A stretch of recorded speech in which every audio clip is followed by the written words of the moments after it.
తర్వాత దీపం, స్వామికి దీపం చూపిస్తాం. యథార్థమైతే ఒకసారి జ్యోతి వెలిగించి చూపించాలి. పోనీ అక్కడే ఉన్నటువంటి దీపాన్ని చూపించేస్తే దీపానికి మళ్ళీ అక్షతలు సమర్పించాలి ఒకసారి.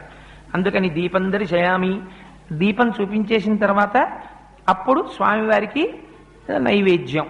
అప్పటికి అవసర నైవేద్యం మీ దగ్గర ఏది ఉంటే అది. ఒకవేళ ఏదీ లేదనుకోండి, బాగా జ్ఞాపకం పెట్టుకోండి ఒక విషయాన్ని.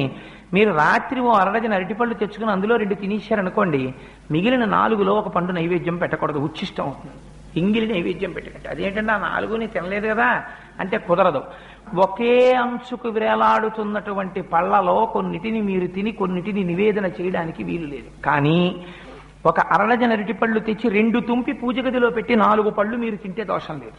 ఎందుకంటే ముందే విడతీసి ఈశ్వరుడి కోసం పెట్టేశారు. అందుకే శాస్త్రం అంది. మరి ఇలా ఒక్కొక్క రోజున ఇంట్లో అసలు ఉచ్చిష్టం కాని పదార్థం లేకపోతే మరి నివేదన ఎలాగా అంటే శాస్త్రంలో రహస్యం ఏంటంటే